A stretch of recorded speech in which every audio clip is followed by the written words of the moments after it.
Hello everyone. చిన్న, పెద్ద అని తేడా లేకుండా కొన్ని గేమ్స్ అయితే ఆడుతున్నారు. విపరీతంగా ఆడుతున్నారు. అడిక్టెడ్, అడిక్టెడ్ అసలు. ఎంతలా అడిక్టెడ్ అంటే ఒక డ్రగ్ అడిక్టెడ్ లాగా అయితే ఆడుతూ ఉన్నారనమాట. సో, అది ఏం గేమ్స్ చూసుకుంటే పబ్‌జీ, ఫ్రీ ఫైర్ అని చెప్పేసి ఈ గేమ్స్ అనమాట. సో, చాలా బావుంటుంది. చాలా ఇంట్రెస్టింగ్‌గా ఉంటుంది. ఏదో మనం టైమ్ పాస్‌కి ఒక 15 మినిట్స్, 10 మినిట్స్ ఆడొచ్చేమో గానీ కంటిన్యూగా అయితే అలాంటి గేమ్స్ అయితే దయచేసి ఆడొద్దండి. రీసెంట్‌గా చూసుకున్నారంటే ఉత్తరప్రదేశ్‌లో మొహమ్మద్ కైఫ్ అని చెప్పేసి ఒక 22 ఇయర్స్ పిల్లాడు 4 మంత్స్‌గా కంటిన్యూగా నాన్ స్టాప్ ఒక తినడానికి తప్ప కంటిన్యూగా 4 మంత్స్ అనేది పబ్‌జీ ఆడుతున్నాడు. ఒక్కసారిగా ఈ హెడ్‌సెట్ పెట్టుకొని ఆడేవాడనమాట.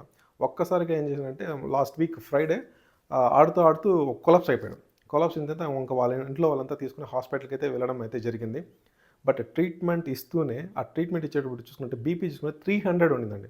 300 అంటే ఆ గేమ్ ఆడేటప్పుడు ఎంత ఇంటెన్షన్ ఉంటుంది, ఎంత టెన్షన్ ఉంటుంది. అంటే నెక్స్ట్ లెవెల్‌కెళ్ళాలా, నెక్స్ట్ లెవెల్‌కెళ్ళాలా అని చెప్పేసి చాలా ప్రెషర్ అయితే ఉంటుంది. చాలా ప్రెషర్‌గా ఉంటుంది. అది ఎప్పుడు కంటిన్యూగా ఆడడం వల్ల ఆ ప్రెషర్ ఉంటుందనమాట. అలా ఆడడం వల్ల తనకి ముక్కులో, నోట్లో నుంచి బ్లడ్ వచ్చి కొలాప్స్ అయ్యి పడిపోవడం జరిగింది. బట్ లాస్ట్ సండేనే ఆ అబ్బాయి చనిపోవడం కూడా జరిగిందండి. సో, ఇలాంటివి చాలా విన్నాను.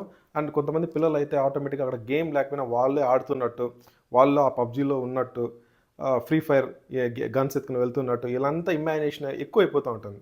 సో, గేమ్ అనేది ఒక 10 మినిట్స్, 15 మినిట్స్ ఉండాలా. అది వీక్లీ 1 ఆర్ ట్వైస్ అట్లా ఉండాలి. అంతేగాని కంటిన్యూగా ఇలా అంతా ఆడినారంటే ఖచ్చితంగా మీ ఫ్యూచరే అనేది చాలా ఇబ్బందుల్లో పడుతుంది. దయచేసి అండ్ పేరెంట్స్ కూడా ఇలాంటి గేమ్స్ అయితే సపోర్ట్ చేయొద్దండి.